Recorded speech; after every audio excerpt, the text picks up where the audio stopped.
Esfuerzo. Superación. Orientación.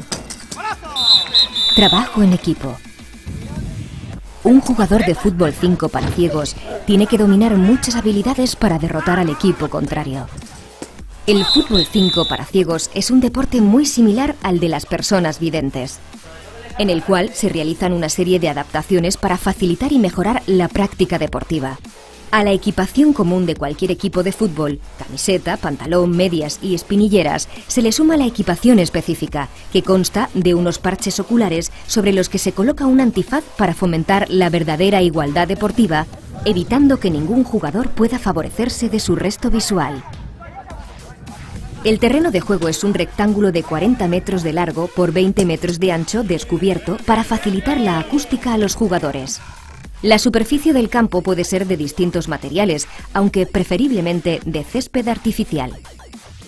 El campo está limitado por unas vallas laterales de entre 1 a 1,20 m de altura con una ligera inclinación que tiene como objetivo facilitar el ritmo constante de juego, evitando saques de banda de forma continuada y favorecer la orientación del jugador. El área del portero es un rectángulo de 1 metro de largo por 5 metros de ancho, de la cual no puede salir. Aunque su aspecto es similar al de cualquier otro, el balón es la principal adaptación del fútbol 5 para ciegos, ya que tiene unos cascabeles en su interior que permiten a los jugadores localizarlo en cualquier sector del campo. En competición oficial, cada equipo está compuesto por 5 jugadores, 4 jugadores de campo ciegos y un portero. En el banquillo puede haber hasta 4 jugadores, un portero, un médico, un fisioterapeuta y el entrenador. Cada partido dura 50 minutos, dividido en 2 tiempos de 25 minutos y un descanso de 10. El cronómetro solo se detiene cuando se produce una sustitución, a criterio de los árbitros, o cuando cada equipo solicita un tiempo muerto, uno por equipo y periodo. Durante la competición, un árbitro principal, un asistente y un cronometrador velan por el cumplimiento del reglamento. En el fútbol 5 los guías son fundamentales, ya que son ellos quienes orientan e informan a sus jugadores, siempre y cuando el balón se encuentre dentro de su tercio, donde podrán dar instrucciones a los jugadores. Los sectores de guía se dividen en 3 tercios. En el primero es el portero quien informa a su propio equipo, tanto para organizar la defensa como para ubicar a sus compañeros y formar la barrera. En el segundo es el propio entrenador, desde el banquillo de suplentes, el que se encarga de orientar y guiar a sus jugadores en el tercio medio. En el tercero es un integrante del cuerpo técnico el que guía a su equipo situándose en ataque detrás de la portería del equipo rival, informando de su situación. La pelota es el elemento básico en todos los entrenamientos para que los jugadores adquieran habilidades con el balón, dominándolo en diferentes situaciones, lo que les servirá para adquirir una gran técnica y destreza individual y llegar a conseguir su sueño, poder competir con su selección nacional a nivel internacional. El fútbol 5 es un deporte de equipo en el que se desarrolla la confianza en uno mismo y en los demás. El respeto, el esfuerzo, el trabajo en equipo, el sacrificio, la competitividad son valores que favorecen la superación de las barreras de la sociedad para conseguir su plena normalización social. Velocidad. Técnica. 2, 4, 6, 8, 10. Trabajo en equipo. Un atleta ciego tiene que contar con muchos factores para ser el más rápido en la pista. Para la práctica del atletismo no se necesitan grandes instalaciones. Sin embargo, para participar en competiciones se utilizan estadios o recintos homologados que cumplan el reglamento de la Asociación Internacional de Federaciones de Atletismo. La pista dispone de 6 u 8 calles de material sintético, con fosos de saltos y zonas para los lanzamientos. En todas las competiciones pueden participar atletas de las categorías B1, ciegos totales, B2, personas con resto visual reducido, y B3, personas con recursos visuales aceptables. En todas las pruebas se pueden utilizar gafas oscuras o antifaces homologados por el oficial técnico responsable. Cuando se trata de competir a gran nivel, la figura del entrenador es esencial. ¿Estás entrenado para hacer esto? A un ritmo muy bueno, ¿eh? Vamos, fuerza ahí. Campeón. Dependiendo del atleta, el entrenador planificará la programación de los entrenamientos. La mejor forma de aprendizaje de la técnica es la observación e imitación. Sin embargo, los atletas ciegos usan el sentido del tacto para entender mejor las posiciones. O sea, que le estabas cogiendo todas las veces cerca de mí, ¿vale? Y aún se ha quedado medio metro del nulo, ¿eh? O sea, súper bien, ¿eh? A sus puestos. Las carreras pueden ser de velocidad, de medio fondo, de fondo y de gran fondo. Para correr en competición en cualquiera de estas categorías, los atletas con discapacidad visual lo hacen con guías, que proporcionan al deportista ciego información durante la carrera. El atleta elige el método de guía que le resulte más cómodo y eficaz. La pérdida de contacto con el suelo es una situación de desconcierto, ya que el atleta ciego no conoce su localización espacial y qué se va a encontrar en el aterrizaje. Las técnicas que se emplean para llamar al saltador y preparar la batida son muy variadas. 2, 4, 6, 8, 10. En el sistema más utilizado se coloca una referencia en la salida y otra a 3 apoyos antes de la batida. Al saltador se le llama con referencias acústicas y se le avisa en el momento del paso de la segunda referencia, desde la cual el saltador evoluciona libremente. El entrenador llamador se sitúa entre el foso y la zona de batida. En las distintas pruebas de lanzamiento existen lanzamientos de translación y de rotación. Para realizar un buen lanzamiento se requiere una técnica depurada y un perfecto control de movimientos.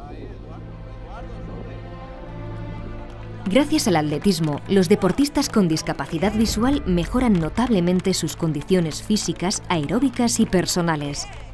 Con cada carrera, salto o lanzamiento, los atletas refuerzan su plena integración y normalización social, cosechando muchos éxitos en la competición y en su vida personal.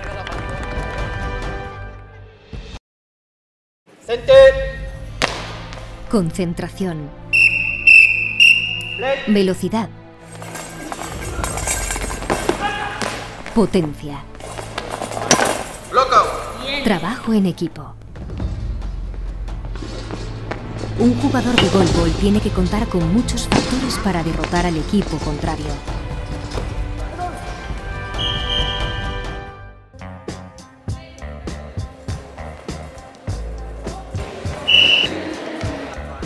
El goalball es un deporte de equipo creado especialmente para jugadores con discapacidad visual, tanto hombres como mujeres, que pertenezcan a las 3 clasificaciones médicas establecidas por la Asociación Internacional de Deportes para Ciegos.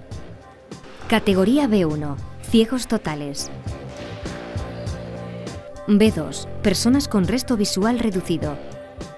Y B3, personas con recursos visuales aceptables. Todos los jugadores visten un uniforme reglamentario que consta de una camiseta oficial de competición numerada tanto en el pecho como en la espalda y un antifaz que tienen que llevar puesto en todo momento mientras estén dentro del terreno de juego.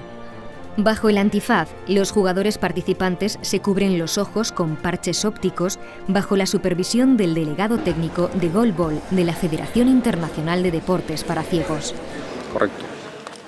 El terreno de juego es un rectángulo de 18 metros de largo por 9 metros de ancho, donde cada equipo cuenta con un área propia, un área de lanzamiento, líneas de orientación para jugadores y un área neutral que es común para los 2 equipos. El balón está hecho de goma y tiene un peso de 1,250 kilogramos.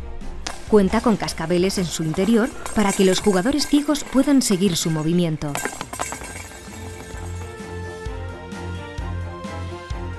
En competición oficial, cada equipo de goalball está compuesto por 3 jugadores, con un máximo de 3 suplentes y un máximo de 3 guías en el banquillo. Silencio, por favor. Play. Cada partido de goalball tiene una duración total de 24 minutos, dividida en 2 mitades de 12 minutos cada una. Tiempo en el que cada equipo tiene que anotar el mayor número de goles posible en la portería contraria.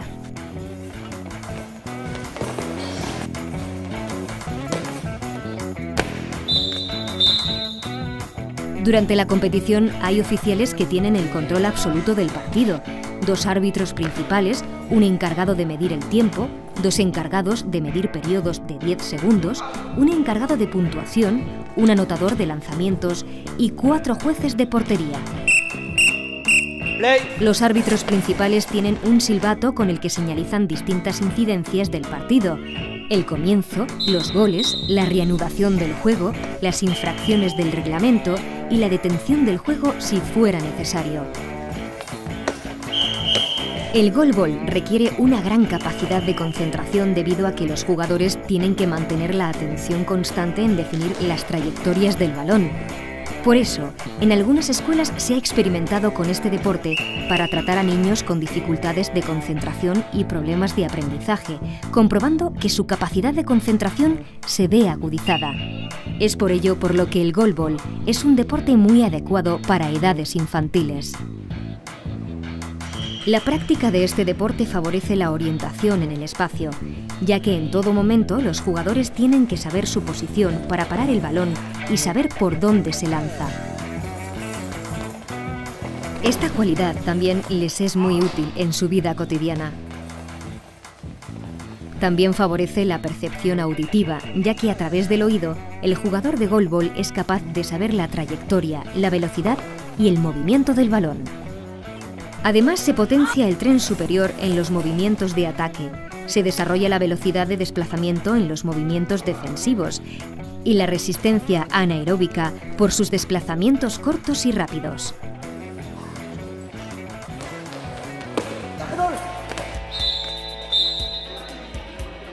El goalball es un deporte de equipo en el que se desarrollan las cualidades de cooperación entre los componentes, en el que todos los miembros luchan por un mismo objetivo: su plena integración social.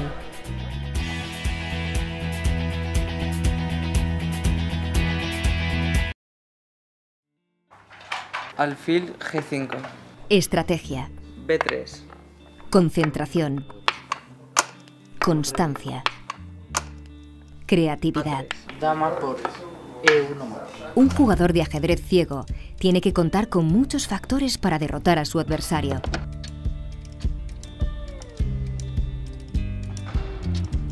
Para la práctica del ajedrez, las personas con discapacidad visual necesitan solo pequeñas adaptaciones en el material de juego y poder competir en igualdad de condiciones con los jugadores videntes. Por eso el ajedrez es el deporte rey entre las personas ciegas, teniendo actualmente más de 15.000 afiliados en todo el mundo.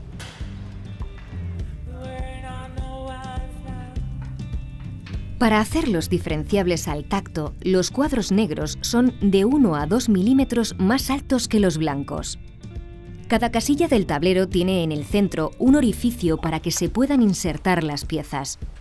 Estas presentan en su base un pequeño vástago por el cual se quedan sujetas a las casillas, permitiendo que los jugadores ciegos puedan tocar las piezas sin derribarlas.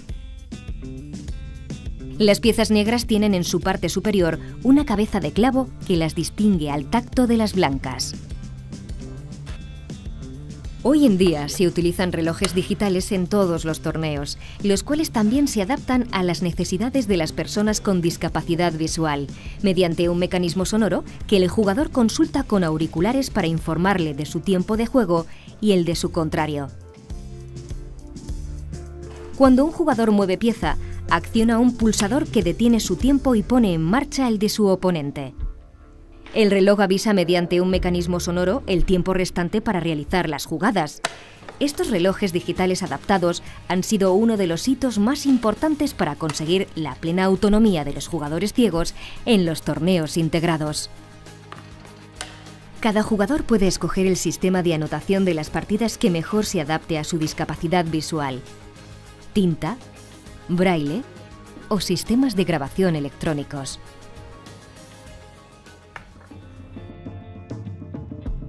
La reglamentación de la Federación Internacional de Ajedrez rige para todos los ajedrecistas del mundo, incluyendo las personas con discapacidad visual.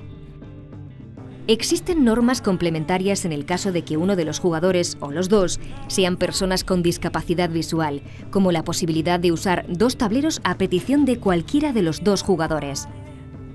Esto permite que cada jugador pueda tocar o mirar su tablero sin interferir con las manos del contrario. Caballo del Dinamarca 5. Las jugadas deben anunciarse al contrario en voz alta, que debe repetirlas y ejecutarlas en el tablero, utilizando unos nombres técnicos preestablecidos basados en la anotación algebraica. Alfil G5. En un tablero adaptado se considera pieza tocada cuando ésta haya sido extraída del orificio de encaje o cuando haya sido encajada en una casilla. El ajedrez está declarado por la UNESCO como una actividad beneficiosa en la formación de los jóvenes, porque además de desarrollar la inteligencia, la lógica, la memoria, la creatividad, el pensamiento crítico o la concentración, favorece el autocontrol y la toma de decisiones. Alfil G5 J. Pero sobre todo, el ajedrez ofrece a cualquier jugador con discapacidad visual la posibilidad de relacionarse con infinidad de personas nuevas cada año, lo que supone una gran ventana abierta a su normalización social. Así como se dieron cuenta ahorita, hay varios deportes que la población con discapacidad puede jugarlos. Y no solo estamos hablando de la discapacidad visual, hay personas con discapacidad auditiva que también tienen deportes que le ayudan, a pesar de su discapacidad, a desarrollar otras actividades.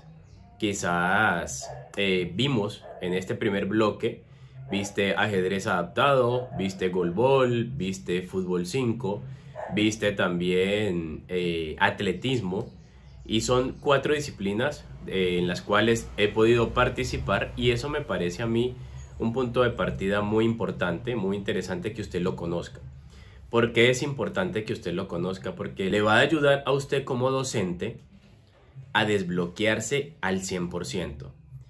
Quiere decir que usted ahorita va a pensar en un deporte y lo va a moldar, lo va a transformar. En algunos momentos me vi en la necesidad de jugar con unos compañeros en un colegio y la pelota no emitía ningún sonido que me permitiera a mí percibirla y darme cuenta dónde estaba. Pero con este profesor, que lo vamos a ver en unos minutos, metimos dentro de una bolsa, metimos una pelota y al rodar la pelota emitía un sonido.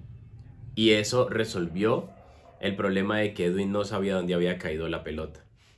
Entonces hay adaptaciones que se pueden hacer, hay adaptaciones que podemos realizar para la población con discapacidad y dentro de ellas está lo que vimos ahorita. Por ejemplo, en el caso de fútbol 5, fútbol 5 es un deporte como una especie de microfútbol, una especie de fútbol convencional, pero en este caso tiene una especie de cascabeles o sonajeros en el borde, en la parte interna del balón, pero entonces viene el neumático, luego viene una cubierta que es un protector del neumático, encima de ella viene una malla de unos sonajeros y sobre ella viene una especie de piel que es la parte externa del balón, y eso ayuda a que cuando el balón esté girando, esté rodando, tenga un impacto con el pie, eso ayude a que la persona con discapacidad visual sepa. Sin embargo, dentro del fútbol 5 hay normas porque yo necesito ir a atacar al que tiene el balón para quitárselo. Y ahí hay normas que yo debo tener en cuenta. Y si yo soy el que va a atacar para quitar al que tiene el balón, yo debo decir voy. La palabra voy para que el jugador que tiene el balón sepa dónde está el que lo va a atacar. Ya que usted cuando juega fútbol, usted logra ver la persona que viene hacia usted a quitarle el balón. En este caso, yo como no veo y la persona que tiene el balón tampoco ve, necesitamos un indicador. ¿Qué me indica a mí que ahí va la persona que tiene el balón? Me indica el sonido del balón. Donde yo escuche el balón, asumo que alguien allí lo tiene.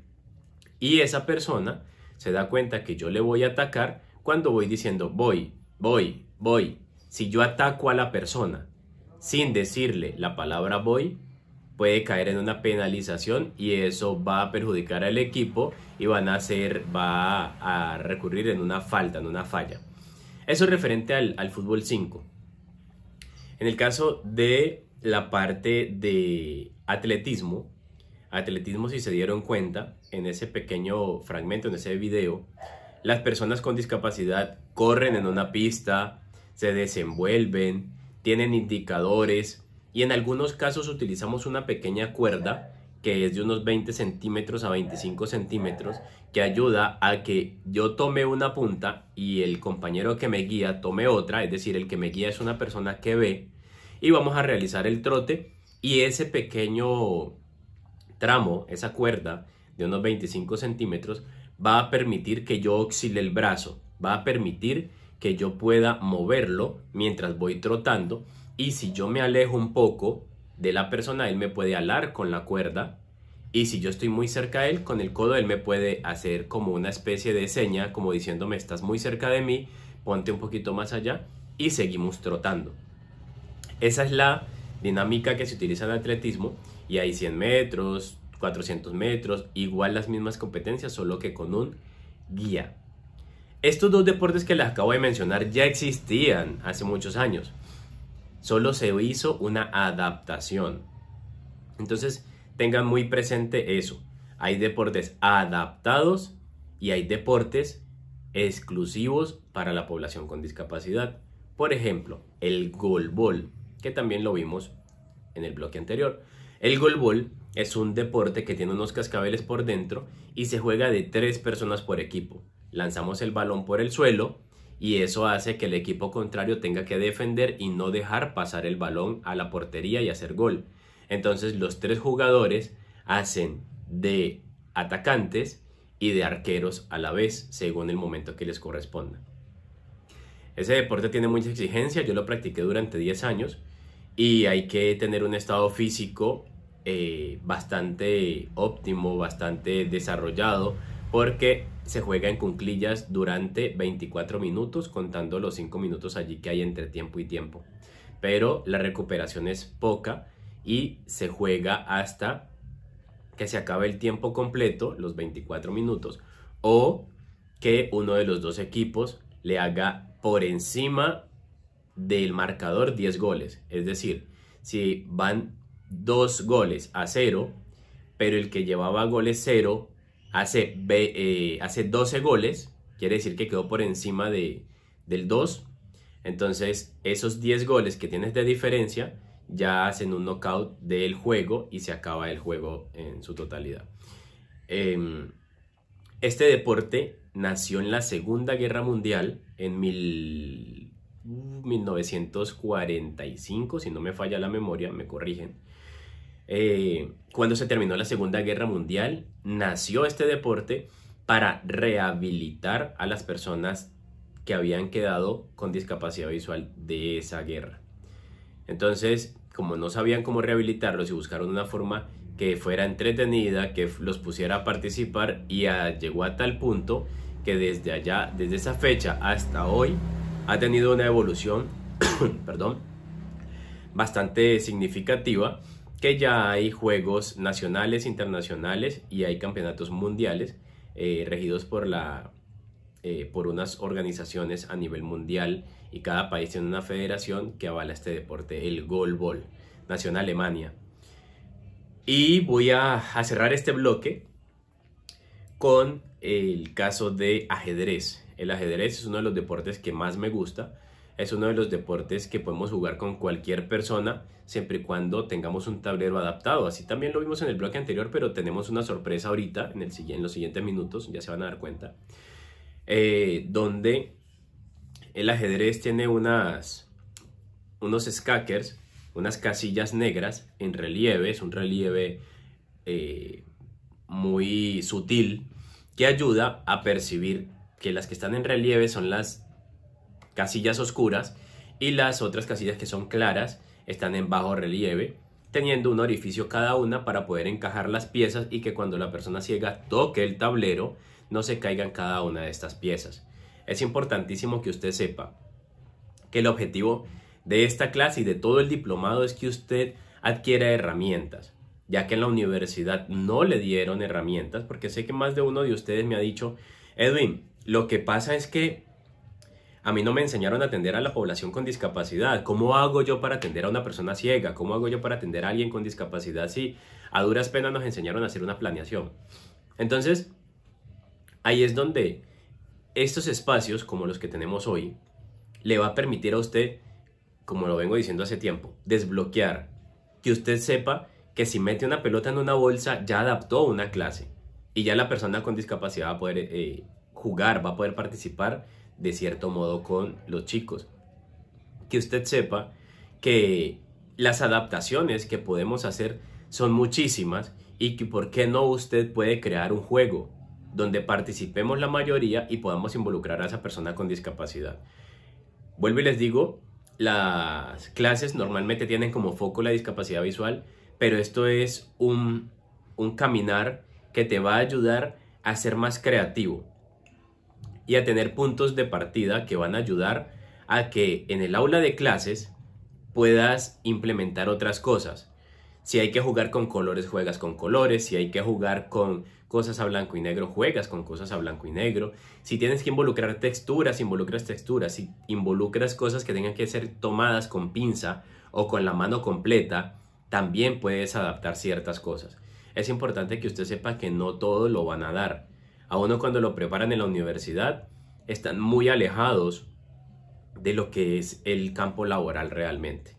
Lo ideal sería que tuvieran un bloque bien largo de adecuaciones en la parte del currículum. Cuando usted está en el primer, segundo semestre de su carrera de educación, lo ideal es que hubiera un seguimiento quizás de DUA, del diseño universal del aprendizaje, para que esos aprendices, esos estudiantes de pregrado, vayan adaptando, adecuando cada planeación a un aula de clase que tenga 2 o 3 casos con discapacidad. Entonces estas clases lo que permiten es tener un estímulo, permitir ver que sí se puede, dejar esas barreras, dejar de pensar que la barrera es la persona con discapacidad, sino realmente que hay unas barreras que son exclusivas. Usted lo que se va a encargar es de hacer una adaptación, una adecuación. Entonces vamos a ponernos creativos, vamos a sacar ese yo creador que se pone a pensar a ver dónde es que está, qué deporte. Entonces usted lo que tiene que hacer, ¿cuál es la tarea que usted debe hacer? Uno, ver qué es lo que quiere jugar la persona, o usted qué quiere que la persona juegue, y eso va a ayudar a que usted se va a poner en la tarea de escribir y decir, bueno, este deporte tiene que ver con, por ejemplo, un deporte oculomanual que tiene que ver con el saltar la cuerda. ¿Por qué? Porque tiene que ver la cuerda cuando pasa y tiene que ver también cómo va el ritmo de las manos para poder hacer el ejercicio de saltar la cuerda. Pero resulta que usted dice que como el trabajo es oculomanual, entonces una persona ciega no lo puede hacer. Y ahí es donde vamos a ampliar esto más con Jairo Tavares. Tenemos a 2 personas que lo van a ver a continuación, van a ver en los próximos minutos. A Fernando, un jugador con discapacidad visual, jugador de ajedrez, nos ha representado a nivel de Colombia, ha sido uno de los representantes, ha ganado campeonatos nacionales, ha representado a nivel de Latinoamérica mediante este juego del ajedrez. Ya él les hablará un poco más y mostrará la capacidad que tiene a nivel de medallas y trofeos de poder participar como cualquier otro.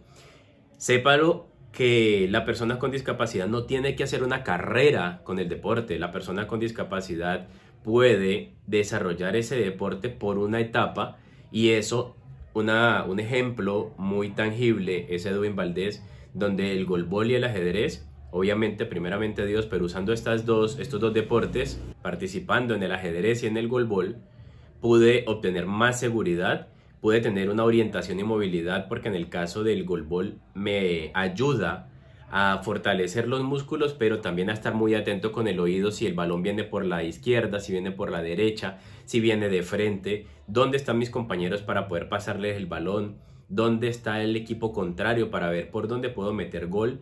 Y en el caso del ajedrez, la retentiva, la capacidad de respuesta, de retención del tablero, ese tipo de cosas va a ayudar muchísimo a la seguridad, y es lo que queremos. A veces los chicos no avanzan en el aula porque tienen baja autoestima. A veces ellos no dan el resultado que nosotros como profesionales esperamos, pero es porque ellos no están seguros de lo que están haciendo. Pero si lo involucras en un deporte donde él pueda destacarse y pueda involucrarse de una manera emocional y sepa que sí puede aportar algo al equipo, Entonces, les aseguro que el resultado va a ser diferente tiempo después de haber practicado este deporte. Lo voy a dejar con Fernando, lo voy a dejar con Jairo Tavares y cerramos este espacio para que no se nos alargue tanto. Espero esté muy bien, atento a lo que va a decir Fernando en el siguiente bloque y lo que nos va a decir Jairo Tavares, docente de educación física y que ha atendido población con discapacidad visual y personas con discapacidad física también. Entonces, sé que es importante y espero usted se sienta identificado. Un abrazo y quedamos aquí con el siguiente bloque. Vamos con Fernando. Bueno, mi nombre es Fernando Daza Zamboní, vivo en la ciudad de Popayán, soy persona con discapacidad visual desde hace aproximadamente 42 años que estoy ya con ceguera total y soy deportista desde hace unos 30 años aproximadamente, ya competitivamente unos 25 años o 23 años aproximadamente, donde he venido participando en diferentes eventos departamentales, nacionales y a nivel nacional e internacional, donde he obtenido algunos importantes logros que pues, más adelante los voy a explicar. Entonces voy a explicar el tema del tablero. El tablero consiste en un tablero básicamente que un tablero normal, el cual tiene unas pequeñas adaptaciones que los cuadros, en este caso en mi tablero, porque pues algunos los tienen en diferentes formas. Mi tablero, los cuadros blancos van en bajo relieve y automáticamente los cuadros negros pues en alto relieve. Pueden ver que en cada cuadro tiene un agujero o un huequito que es para insertar las piedras. Las piedras tienen un espigo, el cual al insertarla en cada cuadro pues ella va a quedar fija. Entonces esto permite que cuando nosotros pasemos las manos por el tablero no se corran, no se desplacen, porque en un tablero convencional o en un tablero que no tenga esta adaptación, obviamente las piezas, como nosotros nos guiamos con las manos, pues fácilmente las puedo desplazar a otras casillas. El tablero, bueno, ya lo he explicado que tiene estas adaptaciones, los agujeros, tiene los cuadros en alto relieve, algunas, pues para mi caso son los cuadros negros y para otros podría ser los cuadros blancos. Eso no es una regla general. Ya el tema pues del análisis, el estudio, el tema de lo que tiene que ver con la preparación, es igual que cualquier deportista, que cualquier jugador convencional. Tenemos que hacer la preparación física, la preparación, digamos, cognitiva, que sería todo lo que es el estudio de los libros, las diferentes aperturas, diferentes autores que se tiene el ajedrez. El ajedrez es realmente es una carrera muy amplia, de la cual podemos nosotros dedicarle toda la vida, o muchos años un deportista tiene que dedicarle para poder llegar a cierto nivel. Yo a nivel personal ahora sí les voy a contar un poco de mi historia ya de vida deportiva. Como les manifestaba, ya llevo 23 a 25 años aproximadamente compitiendo en alto nivel, de alto rendimiento, donde he sido campeón nacional, he sido campeón panamericano, lo cual pues me permite, en este momento estoy representando a la Liga de Cundinamarca, estar en el plan estrella que se llama en esta liga, o en el departamento de Cundinamarca. Plan estrellas para los deportistas que han logrado o han obtenido mejor distintos logros, que están por lo menos de los 3 primeros, somos incluidos en ese plan, que nos dan un incentivo económico. Yo les comento que en toda mi carrera deportiva, he estado en diferentes países, ya no recuerdo este momento, como en 19 países he tenido la participación, el honor de representar a Colombia, quedando campeón a nivel panamericano, en un 7º lugar a nivel mundial, así como lo máximo que he logrado. Pues espero haber quedado claro con esta pequeña demostración. Ojalá que esto motive a muchos compañeros con discapacidad visual, a las mismas personas videntes o convencionales, que se den cuenta que realmente la limitación o la discapacidad no es un obstáculo para practicar este deporte. Este deporte es algo que nos permite, inclusive es el más inclusivo, porque lo podemos jugar con cualquier persona, independientemente si tenga o no su discapacidad. Entonces es el deporte que nos integra y nos permite estar a la vanguardia con otras personas y estar compartiendo. Muchas gracias, espero pues que esto les sirva y los pueda motivar para continuar, o para quienes están en el proceso inicial, se motiven a practicar este deporte.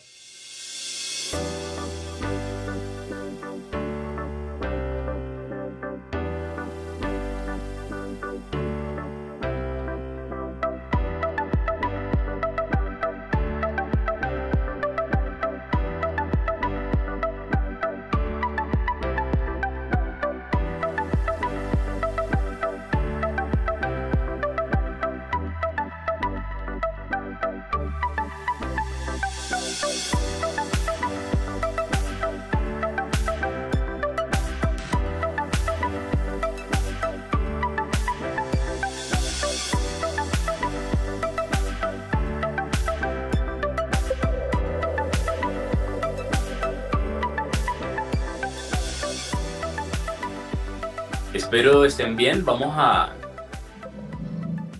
meternos en este asunto, pero con casos reales. Hemos venido trabajando en las capacitaciones que brindamos acá en Tifloduca. Hoy tenemos un caso real.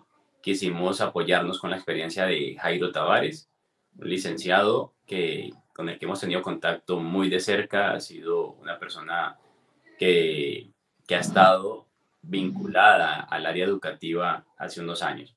Entonces vamos a presentarnos. Jairo, preséntate aquí. Hay varias personas que están allí recibiendo esta capacitación. Tu nombre y la profesión.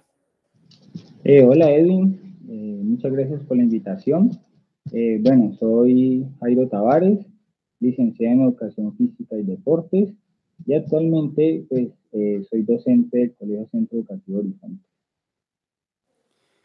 El Centro Educativo Horizontes, colegio acá en la ciudad de Palmira, departamento del Valle del Cauca.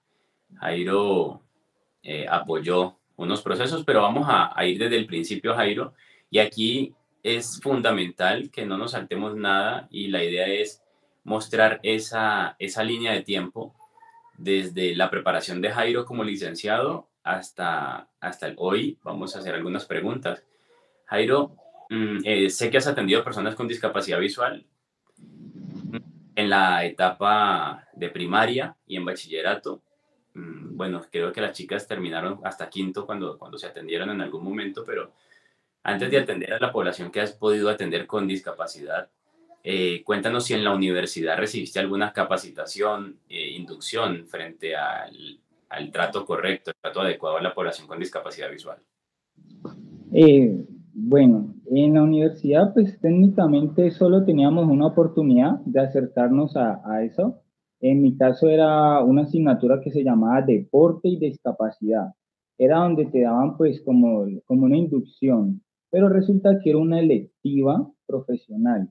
En mi caso yo no la pude ver porque cuando la volvieron a ofertar en el programa académico, yo ya tenía todos los créditos de mis electivas vistos. Y pues aunque es una asignatura importante, me tocó darle prioridad a otras asignaturas como las de investigación para el trabajo de grado. Entonces, en mi caso, o en mi carrera en particular, no hay una materia fundamental que te hable de deporte, específicamente mi área, y más con personas discapacitadas de ninguna área. Entonces, básicamente, ese es el miedo que tienen la mayoría de los docentes porque no recibimos esta capacitación en la universidad. Lo único que yo recuerdo que sí, porque cuando yo era estudiante, pues teníamos ¿cómo se dice? Estaba en proyecto la ley de discapacidad, ¿cierto? O por lo menos ya no tanto el proyecto de ley, sino que ya tenían que empezar a aplicar esa ley en las instituciones educativas. Entonces recuerdo el director de nuestra carrera nos decía, muchachos, prepárense para ustedes recibir chicos con situación de discapacidad en los salones de clase. Entonces, obviamente eso es lo que prende la alarma a uno como docente porque por ley se va a empezar a enfrentar a ese tipo de población. Pero yo no tuve la oportunidad de capacitarme dentro de mi carrera en el área de discapacidad. No tuve esa oportunidad. Qué importante es que cada uno de las casas de estudio a nivel universitario, a nivel de pregrado, capacitar a la normal superior, esas instituciones también que posterior al grado 11, dando una formación complementaria para que estos chicos salgan con énfasis en educación, en docencia, y las licenciaturas deberían tener un semestre quizás o 2 semestres donde permitan crear estrategias y no solo una, porque tengo entendido que hay universidades que centran braille o lengua de señas o alguna actividad que requiera de esto. Las universidades siempre quedan yo siento que quedan en deuda con lo que deben ofrecer, sobre todo basándonos en la normatividad, en las normas vigentes del sistema educativo colombiano. Sin estrategias, Jairo, sin conocer, sin tener nada, Jairo, de nada en tus manos, de cómo abordar a una persona con discapacidad. Sé que te viste enfrentado a varias situaciones, una de ellas atender a una chica con discapacidad visual de 9 añitos, y otro caso por allí de una chica que tenía una enfermedad huérfana, y más aún porque una era en modalidad presencial y otra en modalidad virtual. Cuéntanos un poco qué se pasa por la mente a un profesional de educación física cuando dice, debo darle clases a una persona con discapacidad visual y a una persona con una enfermedad huérfana que su movilidad era muy reducida. Entonces, cuéntanos un poco de eso. Listo, pues primero es importante que los docentes sí reciban esa capacitación porque es por normativa, o sea, ya nos vamos a enfrentar a ese tipo de población y de hecho tienen argumentos legales para poder estar en cualquier institución educativa con normalidad, con todos los niños. Entonces, ahí hay varios puntos a tener en cuenta desde mi punto de vista y desde mi experiencia. Entonces, cuando yo recibo la información de la directiva de que íbamos a tener, en este caso, las niñas con discapacidad visual, la niña con discapacidad física, ¿cierto? Pues primero se genera un temor, porque primero no se existe el referente conceptual ni tampoco la experiencia. Entonces genera cierto temor. Entonces, ¿qué pasa? Uno debe empezar a buscar, a capacitarse, a hacer cursos. Lo que están haciendo aquí me parece maravilloso, que es una persona que tiene bastante experiencia en el área y está tratando de orientar a personas que tienen la necesidad. Entonces, lo primero es eso, documentarse, preguntar, porque lo más probable es que cuando uno abre ese debate hay colegas que de pronto ya han pasado por esa situación. Entonces es empezar a documentar y recoger toda esa información y crear una metodología propia que te sirva para tu situación particular. Entonces, genera mucho temor porque hay dos grandes situaciones en esta parte. La primera es brindar una educación a la persona con discapacidad, pero sin apartarla del grupo. Es decir, que debemos brindar de una manera correcta inclusión, porque a veces abordamos el chico o la chica con discapacidad solamente enfrascado en su discapacidad, ¿sí me entiende? Y resulta que llegan a grupos convencionales.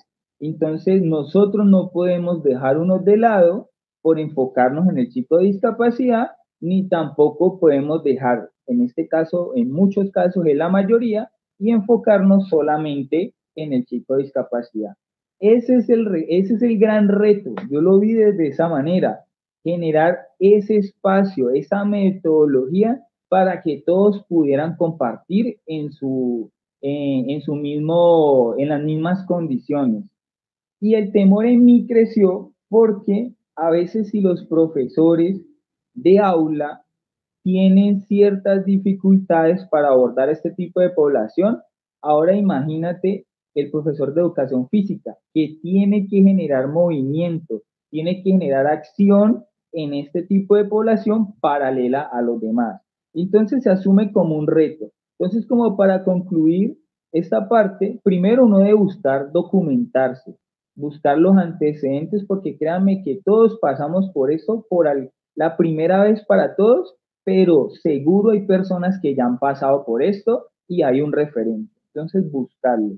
Personas que nos capaciten, información en la red, que nos dé un norte de cómo afrontar este tipo de población. Y ahora yo siempre he dicho que uno de ese tipo de personas, de todos los grupos, aprende cosas, porque tú puedes preparar algo magistral, pero en la clase no funciona. ¿Listo? Pero entonces de ahí tú vas moldeando tu metodología para abordar ese tipo de población. Y quiero recalcar, porque créanme, yo lo vi como un reto, pero yo quiero recalcar que se debe dar verdadera inclusión. No podemos dejar el niño aparte o abordarlo él solo y dejar el grupo, o enfocarme en el grupo y dejar al niño solo, o pasarlo. No sé si Edwin sabe que a veces pasa eso, que a veces lo pasamos de primero a segundo, de segundo a tercero, y lo vamos pasando y lo vamos pasando, pero no nos esforzamos en ese pequeño detalle, porque a veces nos dejamos llevar por las limitaciones. Esa es otra situación bastante compleja, porque pensamos en algún momento, se me pasó por la cabeza, tengo que ser honesto, de que porque tiene un tipo de discapacidad no va a lograr la meta o el objetivo. Y pues se plantean objetivos generales, pero cada persona en su particularidad lo va a lograr. Ahorita en este momento me llega a la mente, ¿te acuerdas de Santiago, Edu? Sí. Santiago era un chico que tenía discapacidad visual, no al 100% como las otras niñas, era una disminución bastante importante, pero Santiago era un chico, o es un chico, que lleva los ejercicios físicos como una persona convencional, totalmente. Entonces, claro, uno como educador físico tiene ese temor de que se va a tropezar, de que no va a escuchar el límite y se va a pasar, ¿sí me entiende? Entonces uno como que cohíbe un poco la persona. Pero si yo creo que si es de mi área se pueden lograr grandes cosas, en el aula aún más, mucho más. Es importante ver las cosas, y ahí hay cuestiones, como yo le digo a la gente, hay dos opciones: o me quedo llorando o salgo adelante con las cosas. Yo le digo como persona ciega, pero viéndolo desde el punto de vista del profesor Jairo en este momento, que es una persona que aprecio y se ha creado una amistad, he podido ver de cerca, y cuando hablo de ver, no es para que la gente se escandalice y diga, bueno, este nos está tendiendo aquí una trampa, o ve o no ve. Cuando hablo de ver es de darme cuenta, y yo me doy cuenta que el profe Jairo, en lo que nos acaba de comentar, él nos acaba de decir algo importantísimo, y es que lo vio como un reto. Y los retos, siempre y cuando sean para beneficiar, sean para romper miedos, sean para sobrepasar una barrera que realmente nos puede causar una limitante, pues hay que buscar la forma de verlo como algo atractivo, algo llamativo. Hay personas que prefieren de pronto cogerse la cabeza o cruzarse de brazos y decir, no sé, porque a mí no me lo enseñaron en la carrera. Como yo se los comenté en una de las capacitaciones, un profesor me dijo que él me iba a poner 2,5, que era la nota raya para pasar la materia en ese momento, y me dijo, yo te pongo 2,5 porque a mí no me enseñaron a atender personas con discapacidad visual, y el que me quiera protestar, pues que venga y me diga, porque yo no tengo herramientas para darte clase, entonces yo te voy a poner esa nota. Y no es el hecho, es afrontar las cosas. Pero fíjense lo que hace el profesor Jairo, lo que ha hecho. Y esto yo sé que les ayuda a atender de una mejor manera a los otros compañeros de clase, a los pares de este chico con discapacidad, porque se nos multiplican como los sentidos de poder estar pendiente de todos a la vez, de involucrarlos, de crear sensibilidad entre todos. Entonces, sí es importante, pero quisiera una respuesta muy, muy fija, muy breve, para que el profesor Jairo nos cuente, a ti, Jairo, ¿te avisaron que ibas a atender a una persona con discapacidad, o te diste cuenta cuando ya estaba en el aula de clase? ¿Cómo fue ese primer impacto? O sea, cuando la viste la primera vez, si lo recuerdas, ¿cómo fue ese impacto? O sea, la chica, tanto en los dos casos, como la discapacidad física, como el de nivel visual, de sensorial, ¿los recibiste ya estando en la clase y luego te dijeron, o te hicieron una introducción? Jairo, vas a recibir un estudiante las próximas semanas. ¿Cómo fue el proceso? Listo. Bueno, mi experiencia por primera vez con personas con situación de discapacidad, se puede decir que fueron dos veces. La primera era, yo era instructor de natación, ¿cierto? Daba clases de natación y un día llegó una chica a mi clase, una niña de 6 añitos que quería nadar. Y entonces solamente me dieron el nombre y la edad, y en el grupo donde la podía categorizar. Y resulta que llegó la niña y la niña tiene discapacidad visual y tiene discapacidad física. O sea, era bastante complejo. Entonces, bueno, ahí sí te puedo decir honestamente, no me avisaron. Me di cuenta en la clase y uno llega y dice, oh, ¿ahora qué hago? Uno tiene que ser honesto y decir, ¿qué hago? ¿Listo? Entonces, bueno, yo hubiera querido tener la experiencia que tengo en este momento para darle un espacio mejor a esa niña en su momento.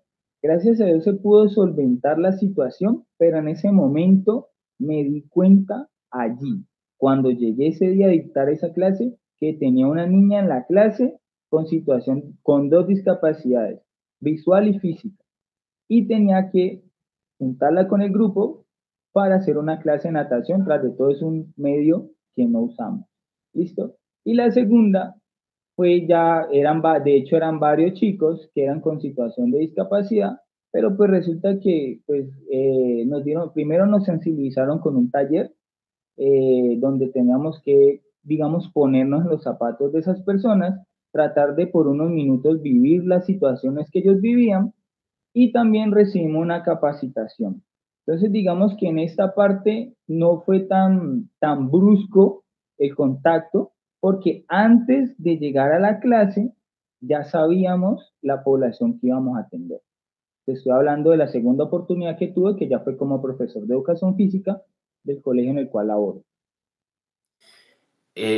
A veces, sé que más de uno de los profes que nos está oyendo ahorita, que nos ve en esta capacitación, sé que puede estar un poco frustrado porque algunos se dan cuenta que tienen un chico con discapacidad visual cuando están ya dentro del aula. Cuando dicen, buenos días chicos, ¿cómo? Y ven al chico allá con el bastón, con alguna característica que da evidencia que tiene alguna condición. Y es pesado porque empiezan los temores y empieza a hacer ruido y ese yo negativo que a veces toma más fuerza que el positivo y empieza, no vas a poder, no tener las herramientas, el Estado tiene que dártelo todo. Estamos hablando de que el profesor Jairo está en un colegio privado que no tiene aporte, no tiene un músculo financiero por parte del Estado, no llega a ese 20% de por cada estudiante con discapacidad visual o con discapacidad sea cualquiera. Entonces, ese tipo de cosas nos deja ver, bueno, el profe Jairo fue formado igual que usted en una universidad, pero no le dieron las herramientas. Aparte de eso, el profe Jairo también es educador, pero él no tiene ni la canasta educativa con un balón sonoro, con otras herramientas, y no tenía tampoco por el Estado, no le habían dado un profesional como que, bueno, él te va a ir a dar talleres.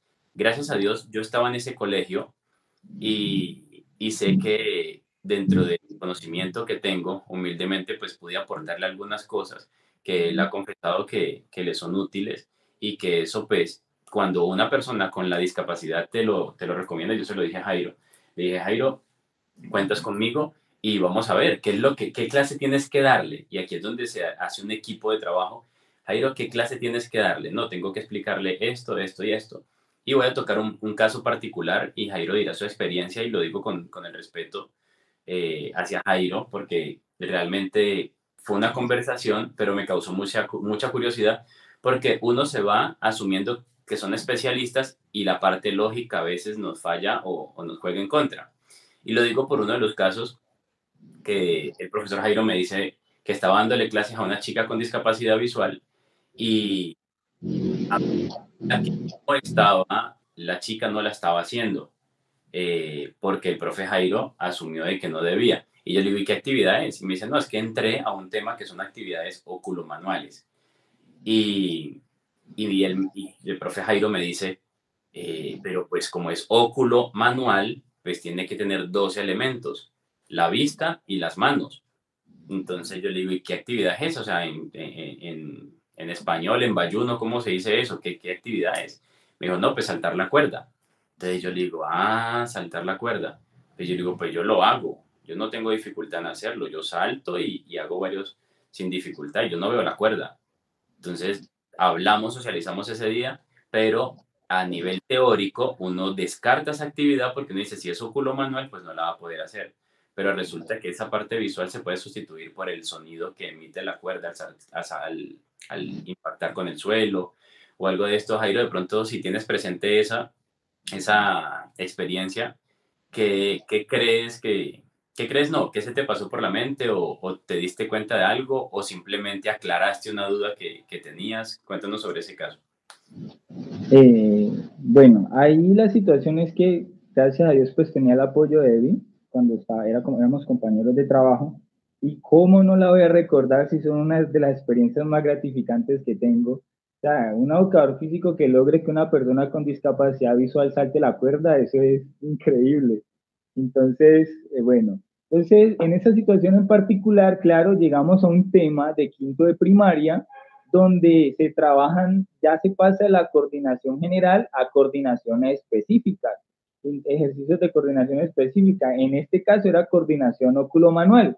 Y yo decía, bueno, en este caso, la persona con discapacidad tiene el 50% del requerimiento.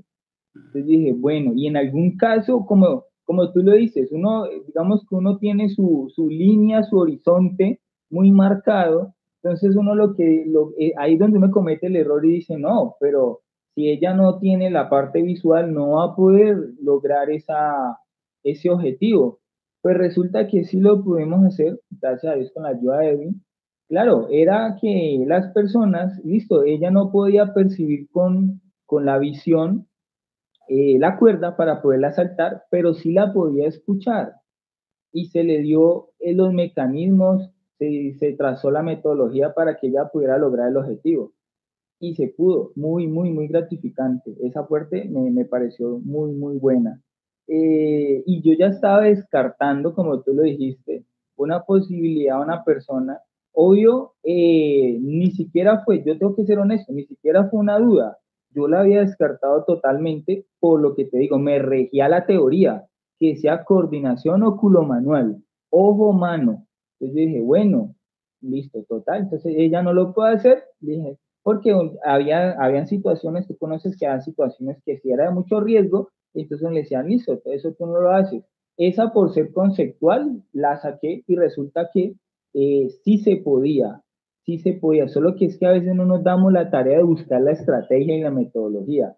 En ese caso, pues, preguntándote a ti, llegamos y solventamos la situación, pero yo creo que también uno queda como con ese picazón que le hace ir a buscar el cómo. Hay cosas que definitivamente no vamos a poder lograr, pero lo que se puede lograr es muchísimo. Otra actividad, no sé si te acuerdas, Edwin, y viene muy bien a esta parte, es otra actividad de coordinación óculo-manual que era jugar ponchado. Sí. Entonces, ahí como Edwin dice, yo a pesar de trabajar en un colegio privado, carezco de muchísimas herramientas. Y pues tener un balón sonoro, y además creo que un balón sonoro no sirve para jugar ponchado. Un balón de fútbol sala sonoro no sirve para jugar ponchado, pero bueno, hay balones que tienen cascabeles por adentro. Pero resulta que queríamos jugar ponchado porque ese era el juego insignia de ese curso, le encantaba. Y bueno, ¿cómo vinculamos a las chicas, que en este caso eran dos con discapacidad visual, a este tipo de actividades? Pues llegó Edwin y me solucionó la situación porque de verdad estaba bastante perdido. Y dije, bueno, ahora ¿cómo hago? Porque ellas no lograban percibir el balón. De hecho, no se movían. ¿Y si recuerdas, Edwin, que metimos el balón dentro de una bolsa? Sí. Metimos el balón dentro de una bolsa. De hecho, el balón ya tenía más volumen, era mucho más grande. Y el sonido que hacía la fricción del aire con la bolsa, percibían ellas el volumen y podían, no con la misma habilidad, pero permitían esquivar el balón. Entonces, Edwin, es simplemente, y los profes que nos están aquí acompañando, es buscar la metodología, porque uno se encierra en que la persona con discapacidad no va a poder, no lo va a lograr, o de pronto se puede lesionar, bueno, muchos temores. pero la metodología está, siempre está. Alguno ya ha pasado por esa situación y lo ha solventado de alguna manera. Algo que yo aprendí de un hombre en uno de los viajes que he hecho es que él decía, ¿por qué tenemos siempre que fijarnos en lo que ya está escrito? Nosotros también tenemos la habilidad de escribir. Cuando ellos escribieron, no se apoyaron en nadie. Y con esto no pretendo que usted invente y haga lo loco. Y me disculpan lo coloquial, pero como dice el profe Jairo, pues las experiencias están, pero también tenemos esa habilidad nosotros que si no vemos algo a la mano, entonces no nos quedemos trancados, porque no pensamos en que nosotros somos los que podemos escribir esa teoría, porque nosotros no pensamos en qué le puede aprovechar y por qué no escribir una guía, escribir un texto que le sirva a otros de apoyo. A veces solamente nos destinamos a consumir contenido, pero el profe Jairo, y esto pues es una invitación que cae de un momento a otro porque no lo tenía contemplado, pero sé que el profe Jairo con tantas experiencias pudiera ayudar a otras personas con eso. Lo que pasa es que uno a veces se orienta solamente a solventar, pero no plasmamos eso de manera escrita en algún documento eh, que pueda llegar a las manos de otros profesionales que quizás necesiten ayudas como esta, como el caso que atendió el profe Jairo, y tantos retos que se presentan.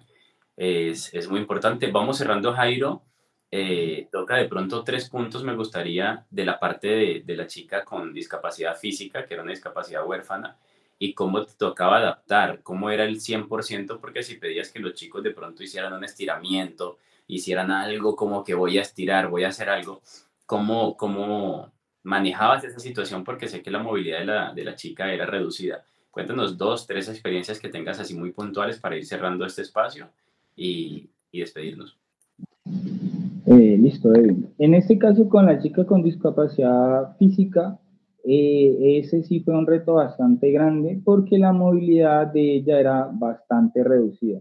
Aún también, ahí pues un pequeño paréntesis, pero también algo con lo que debe luchar el profesor, ya sea de aula o de campo, como en mi caso, es la situación emocional de las personas.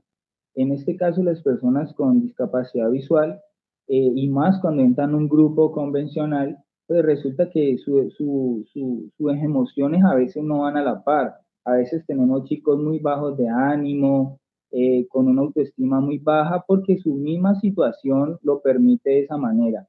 Entonces, hay que luchar con eso. Hay que primero incentivarlos a que ellos van a poder realizar las actividades. En este caso particular con la niña que tiene discapacidad física, ella, su movilidad era muy baja, pero lo que tenía, lo que le faltaba en movilidad, lo tenía en actitud. Ella siempre, de hecho era la primera, era modalidad virtual, era la primera que estaba en el salón virtual. Entonces ese fue un factor bien importante. Primero, porque la actitud de ella es una actitud de roble. Tú la conoces, Edwin, y ella siempre está allí presta para cualquier actividad, así no le dé el 100% de hacerlo.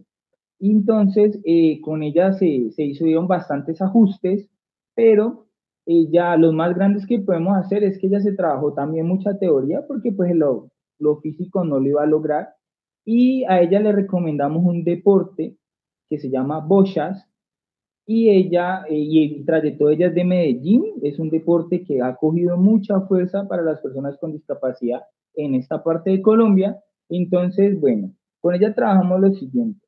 A ella se le valoró muchísimo su querer hacer la clase, porque muchos se pueden enfrascar en eso, no, pues yo no me puedo mover, yo no voy a hacer la clase de educación física. Pues resulta que ella siempre estaba presta para hacer las clases de educación física. Y eso me motiva como profesor, porque si yo tengo una persona, así esté con situación de discapacidad, que quiere hacer la clase, me obliga a mí a buscar esa herramienta para que ella lo pueda hacer. Entonces generamos muchísimos espacios, más que todo eran ejercicios de movilidad, ejercicios donde utilizaba la parte de arriba de su cuerpo.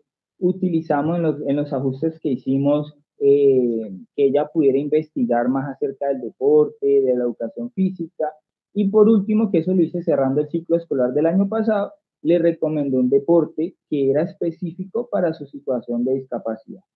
Entonces así la pudimos encaminar y que no perdiera la motivación, porque una niña bien motivada a querer hacer la clase de educación física y si el profesor no le genera esos espacios, esos aportes o sembrarle esa semillita para que ella también busque y se siga interesando, pues sería bastante complejo.